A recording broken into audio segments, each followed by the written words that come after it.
¿Qué tal? ¿Cómo le va? Nueva edición de Hola Doctor. Bueno, la vida sigue adelante, pero el tema es que no se nos sale de encima este tema del COVID-19, que nos está acosando cuando uno pensaba, bueno, el pico venía en mayo, después venía en junio, estamos en julio, y la verdad que está molestando bastante el COVID-19, tenemos que cuidarnos mucho. Y bueno, y mientras la vida sigue adelante, hay distintas patologías que también siguen adelante, que también siguen afectando a las personas, como el caso de las enfermedades reumatológicas. Vamos a hablar de esto con el especialista en medicina interna y en reumatología, Luciano Pombermaye. ¿Cómo te va, Luciano? Hola, ¿qué tal, David? ¿Cómo te trata este COVID-19? Porque bueno, ya estamos en los 4 meses de cuarentena. Sí, como bien decías vos al inicio, digamos, es una pandemia, una enfermedad Sí. que nos tiene a todos en vilo. A nosotros especialmente como reumatólogos Ajá. tenemos un tipo de paciente Sí. que es vulnerable respecto a la afección de esta enfermedad. Ajá.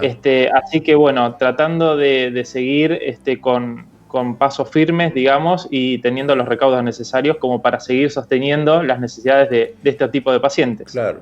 Y además, ¿cuántas variantes hay en materia de reumatología? Porque uno dice, el reuma, tengo la artrosis, tengo la artritis, pero ¿cuántas especialidades hay? Sí, sí, en ¿Cuántas realidad nosotros variantes, hacemos, no? exacto, hacemos como una gran división, Ujú. aquellas que son más de afectación Ajá. musculoesquelética Correcto. tipo mecánica, como puede Sí. ser la La artrosis de artrosis. desgaste, Sí. y aquellas enfermedades que son más de carácter autoinmune o Correcto. autoinflamatoria, Correcto. que tiene que ver bien con el funcionamiento del sistema inmune y cómo esto genera algunos Ujú. perjuicios en este tipo de pacientes. Claro. Así que ahí tenemos una gran división. Y en la segunda que nombraba, aquellos pacientes con enfermedades de tipo autoinmune, Sí. parte de nuestra terapéutica es con medicamentos que Ajá. generan una inmunomodulación. Correcto. En algunos casos se amerita la inmunodepresión, pero en la Ajá. mayoría de los casos hay una inmunomodulación. Esto es decir, la característica principal de la enfermedad es que hay una confusión del sistema inmune Correcto. y toma como extraño parte de nuestro organismo. Correcto. Entonces, la función del tratamiento es tratar de calmar un poco esa inmunidad para que no esté tan activa y no reaccione contra el propio organismo. Claro. Eh, Sí. sí, sí, No, te te escucho. preguntaba, y dentro de estas afecciones, ¿cuáles podemos citar que son las más conocidas o las más comunes? Bueno, dentro de las patologías que afectan a las articulaciones está la artritis reumatoidea, Correcto. ¿sí? Que es una enfermedad de características inflamatorias. Sí. También en frecuencia le sigue la artritis psoriásica, ¿sí? Ajá. Aquellos pacientes que tienen psoriasis en piel, se calcula que alrededor de un 30% van a evolucionar a una artritis psoriásica, es Ajá. decir, afectación inflamatoria de las articulaciones y de las partes blandas, tendones, Claro. músculos y demás. Claro. También tenemos un tipo de enfermedad inflamatoria que compromete el esqueleto axial, es decir, la columna, y es la espondilitis anquilosante. Es aquella patología que, por suerte, hoy en día se ven menos pacientes con ese tipo de secuelas, son aquellos pacientes que se encorvan a medida que va pasando el Claro. tiempo, Sí. ¿sí? Sí, sí. Que se llegaba incluso al punto de que para que se pudieran movilizar y visualizarla, usaban un espejo, no sé si Claro. recordás a aquellos Caminan pacientes. dobladitos. Sí, sí, claro. Exactamente. Y después tenemos patologías más de tipo degenerativa, como puede ser la artrosis. Ajá. También nosotros abarcamos lo que es el desgaste de la estructura Sí. ósea, que es la osteoporosis. Y como apartado también aquellas enfermedades inflamatorias sistémicas, Ajá. ¿sí? Como pueden ser las vasculitis o el lupus eritematoso. Claro. De la primera que estuviste hablando, la artritis reumatoidea, ¿aparece en cualquier momento de la vida? Y la otra parte de la pregunta es, está bien, hay un problema inmunológico, pero ¿aparece a cualquiera o hay algún tipo de herencia en esto? Bueno, las patologías autoinmunes en general tienen la característica, por su base genética, de tener mayor afectación en las mujeres. Ah, las mujeres. Claro. Exactamente. Hay ¿En algunas qué excepciones, proporción? ¿En qué? más o menos según la patología, ¿no? Ah, Pero más o menos en una relación de 3,5 a 1. ¿sí? Hay algunas claro, que tienen una relación un poco más importante y otras, algunas excepciones que muestran la inversa. Pero la mayoría, en general, en cualquier enfermedad autoinmune, tiene predilección por las mujeres. claro. El caso específico de la artritis reumatoidea tiene una edad de comienzo que va de los 30 a los 40 años. Ajá. Ese es el pico de incidencia, pero se puede presentar en cualquier edad. Incluso correcto, sí. hay un grupo particular que se denomina artritis reumatoidea de inicio en el adulto mayor. Ajá, correcto. ¿Sí? Sí. Pero bueno, la edad de comienzo, y también tenemos la artritis idiopática juvenil, Ajá. que es aquella artritis de afectación más de los niños. Correcto. O sea que puede dar en cualquier rango de edad. Como vos preguntabas, obviamente hay una predisposición genética y por lo tanto hay algo de herencia, pero no hay una relación directa. Correcto. Es multifactorial. Si la pregunta fuera dirigida a decir, bueno, ¿qué pacientes o qué características tienen los pacientes que van a evolucionar a una artritis reumatoidea? Es esas que yo te comenté recién. Y según los estudios, muestran que los pacientes que fuman, tienen mayor predilección mayor tendencia a generar este tipo de patologías. Aunque la mujer fuma más cuando es más grande que cuando es joven. Hay mujeres jóvenes, pero bueno. En general la mujer joven fuma cuando es más grande, ¿no?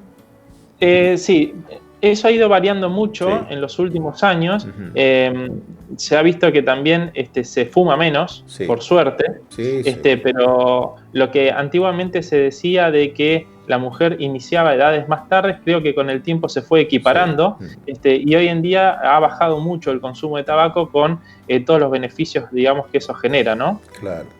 Y en este tipo de afecciones, ¿cómo le afecta el COVID-19? Es decir, supongamos una persona que tiene algún tipo de esta patología y de pronto se contagia del COVID-19. ¿Qué puede pasar? Bueno, esa es una muy buena pregunta que nos hacemos nosotros los colegas y que también la trasladan los pacientes. Claro.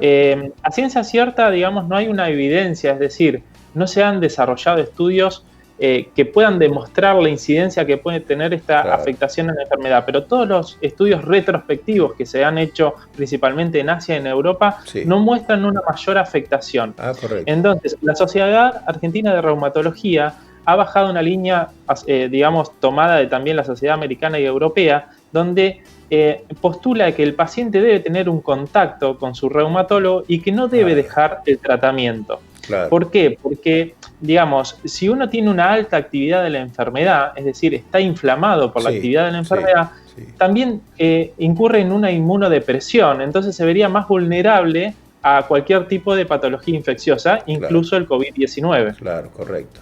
¿Y qué es lo que ustedes en general observan? Es decir, en esta etapa de estos 4 meses transcurridos, ¿qué es lo que observan? ¿Cómo han actuado o cómo van actuando los pacientes? Bueno, como todos, no solamente los pacientes, también hay como etapas, ¿verdad? Digamos, al inicio hubo una etapa de mucha incertidumbre y mucho miedo, ¿sí? Donde el solo contacto con el especialista o con cualquier centro de salud generaba una distancia importante. Después hubo un cierto grado de relajación, donde se vio principalmente los grandes centros de salud que la gente nuevamente se empezó a agolpar.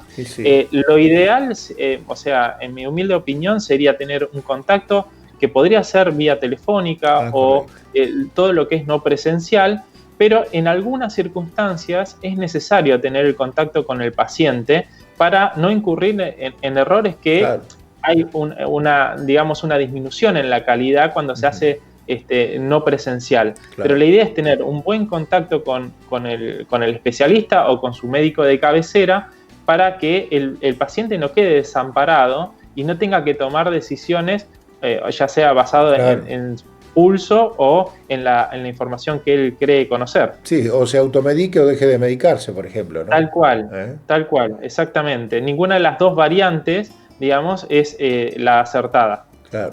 ¿Y ahí en IRREDIN cómo trabajan con estos pacientes en esta etapa?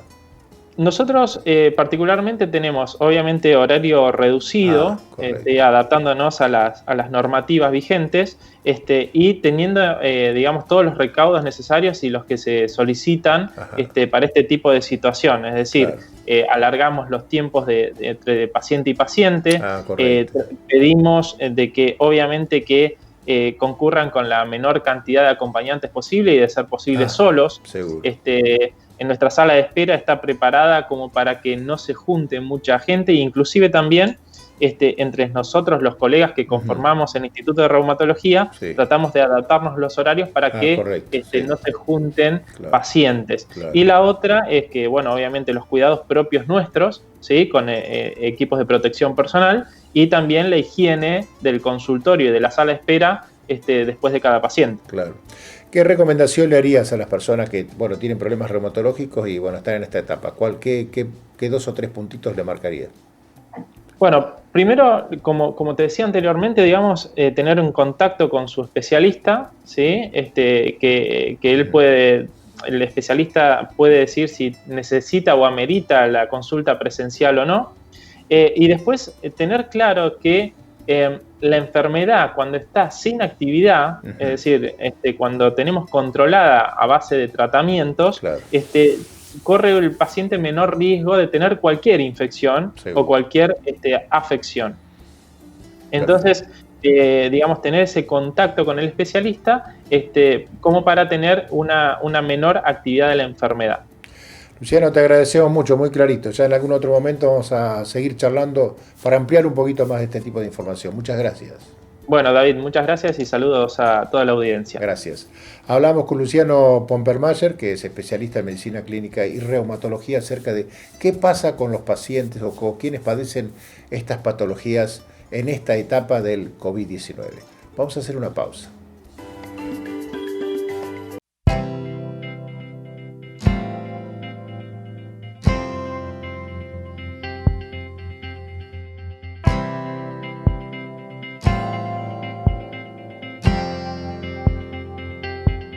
IRREDIM, Centro Reumatológico.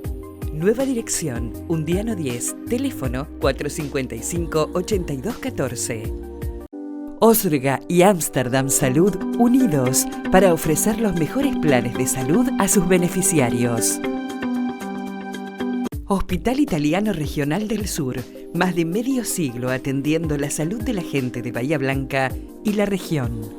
En el Hospital Privado Dr. Raúl Matera te brindamos mucho más que buena salud. 9 de julio 445, 455-8880. Una persona con COVID-19 puede ser asintomática, es decir, que no presenta sintomatología, ni tos, ni síntomas de dolor de garganta, ni fiebre, pero sin embargo tiene capacidad para contagiar a otras personas.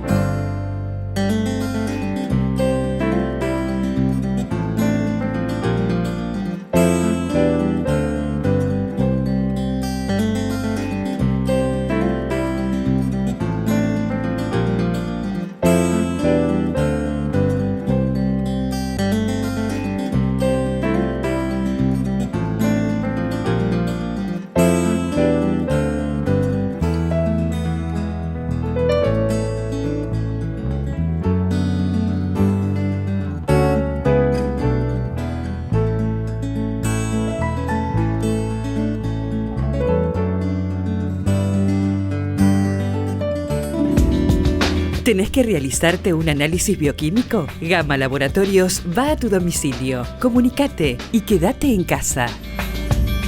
Centro de Diagnóstico por Imágenes Alem. Desde Avenida Alem 222. Tecnología de vanguardia y profesionales calificados. Solicite un turno al teléfono 4500-501. Instituto del Corazón. Jefe de servicio Dr. Carlos Yamun. Staff de doctores Diego Yamun, José Carbonell, Claudia Nardelli, Viviana Santos, Jonás Braco. Segunda parte de Hola Doctor. Vamos a hablar ahora con el doctor Jonás Braco. ¿Cómo estás, Jonás? ¿Cómo te va? Buenas tardes. Hola David, ¿cómo estás vos? Buenas tardes. Bien, bien. ¿Cómo va llevando? Ya pasaron más de 100 días. ¿Cómo va llevando esto de la cuarentena extendida o esto del COVID-19? Bueno, más o menos igual que todas las personas, digo más o menos igual que todos los que trabajan en salud, ¿no? Sí. Que han estado saliendo y entrando y trabajando de todas maneras, a diferencia del resto de la población por ahí que está mucho más confinada. Claro. Con respecto a la especialidad nuestra, bueno, la terapia intensiva igual que todo, el trabajo ha seguido de todas maneras y tratando de poner a punto todo lo que es la espera del coronavirus y en lo que es procuración y trasplante, con todas las complicaciones que la pandemia vino a traer, ¿no? Claro. Sí, uno se imagina, de pronto es mucho más complicado, como bien lo decís vos, esto de la ablación, de conseguir el receptor, los traslados, en medio de un virus que uno no sabe dónde está. Sí, a nosotros nos dificultó tanto en los donantes, que es la parte que nosotros llevamos adelante, bien, ¿no? Impacta en ambos lados de la procuración y el trasplante, con lo cual dificulta mucho la posibilidad de trasplantarse en tiempo de pandemia, ¿no? Claro. A pesar de que se han llevado procesos adelante. Claro. Vayamos por parte. El tema del donante, ¿por qué se dificulta fundamentalmente, Jonás? Porque tenés un protocolo a raíz de la pandemia que hace que sea más dificultoso generar un donante de órgano, ¿no? Claro. Que fuera de la pandemia. En tiempos, en la necesidad de demostrar que ese donante no tiene coronavirus, en enfermedades que pueden estar concomitantemente o no, que antes no nos hacían problema y ahora nos generan alguna dificultad. Y a raíz de los trasplantes, bueno, no todos los equipos de trasplante pueden seguir implantando. Claro, tal cual. Entonces, cuesta más lograr conseguir el receptor de ese, ¿no? El tema de que cueste depende en una parte de ustedes, pero también depende de la persona o de los familiares de la persona que ha tenido un problema como para donar o que inevitablemente da la muerte, pero que no quiere saber nada con el tema de donar y demás. No te enganché eso último. No, si depende de los familiares, si los familiares en esta etapa son un poco más reacios, decir, bueno, el fallecido que prácticamente está muerto cerebralmente dijo que sí, pero ahora tengo que decir yo. ¿Se complica ahí también?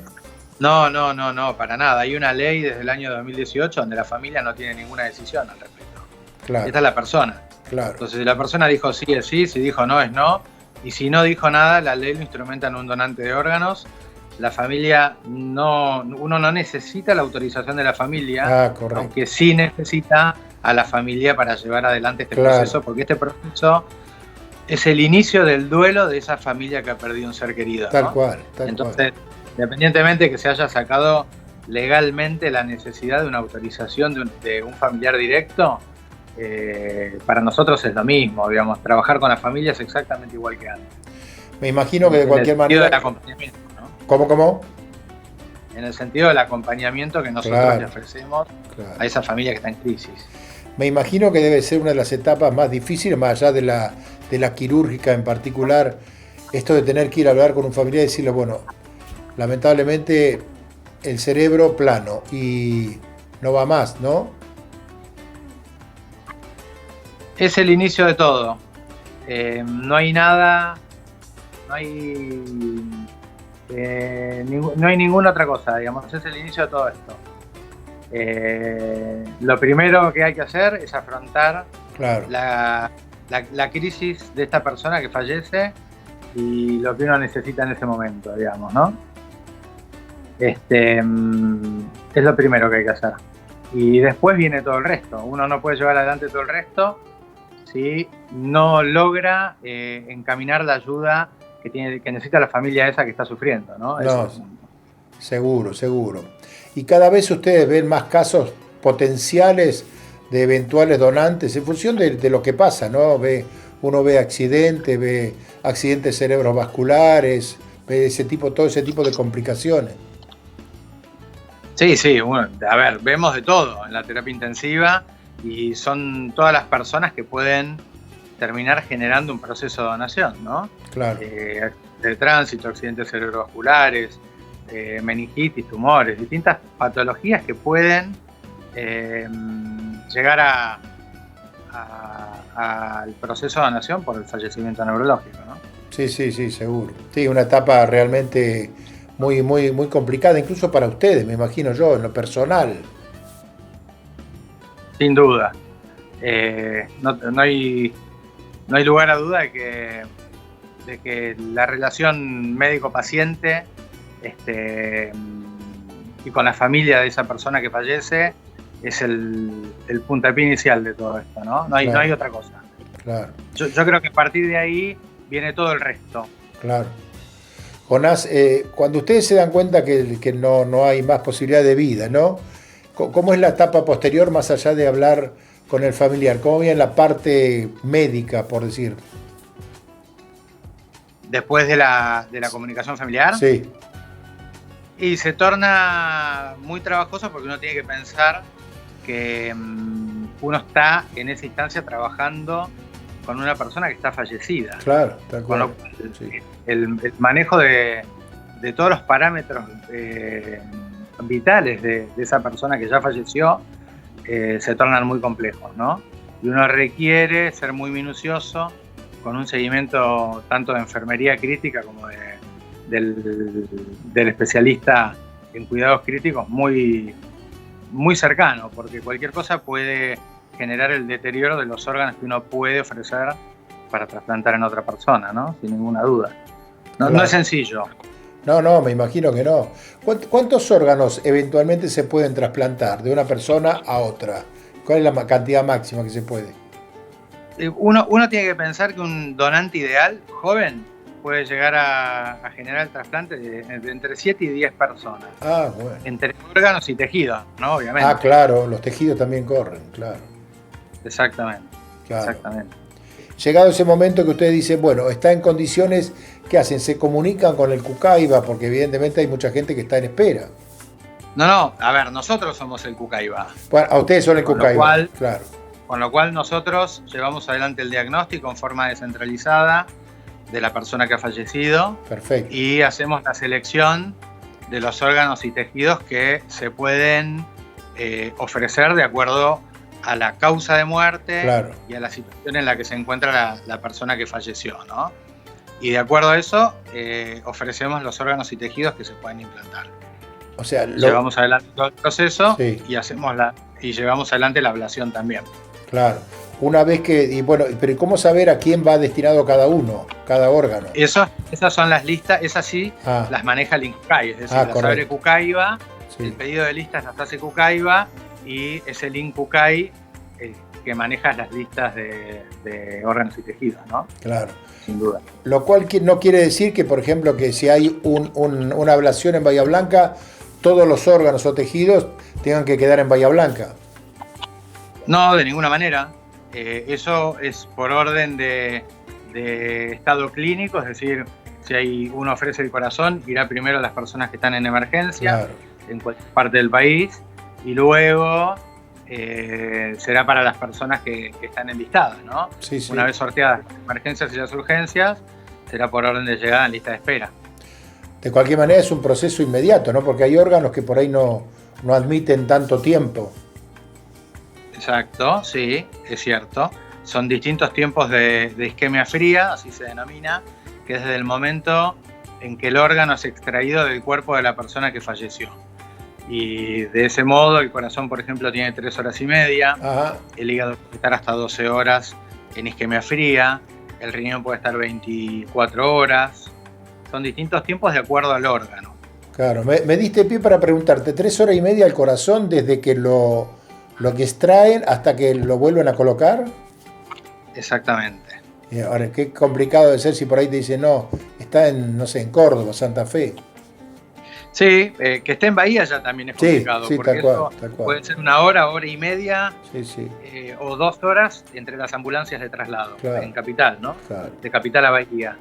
Y todo eso genera la necesidad de una logística quizás pocas veces vista, sí, quizás que la gente le cueste entenderlo, pero la persona que va a ser trasplantada en el momento que se entró a quirófano aquí en la ciudad de Bahía Blanca esas personas que se van a trasplantar entraban al quirófano en la ciudad de Buenos Aires, claro, Córdoba, o fuera que sea. Tal cual. Y a la par que se hace la ablación, si el órgano es viable macroscópicamente, en el momento que uno lo está viendo, comienza la cirugía de la otra persona que va a recibir el implante, claro, 1 hora después, ¿no? Claro. La última, Jonás, ¿cuánto ha decaído la cantidad de procedimientos desde una época normal a esta? Mucho. Nosotros, si yo tuviese que decirte, en este momento llevamos el 4º proceso de donación de la ciudad de Bahía Blanca y a esta altura del año, el año pasado, por ahí llevamos unos 25 aproximadamente. Qué bueno. Con lo cual cayó a 1/3 de la producción habitual. Bueno, ojalá que pase todo esto y puedan seguir trabajando normalmente. Te agradecemos mucho, te mandamos un abrazo. Bueno, muchas gracias a ustedes, David, que tengan buenas tardes. Era el doctor Jonás Braco, que está encargado prácticamente de todos los procesos de ablación y bueno, y por supuesto que después de entrega de los órganos que se extraen. La gente de Brix a él, como a tantos entrevistados, le va a regalar un voucher para que pueda ir a Roca 97. Este programa usted lo puede ver en YouTube y también en Hola Doctor. Nosotros vamos a retornar la semana que viene. Hasta entonces.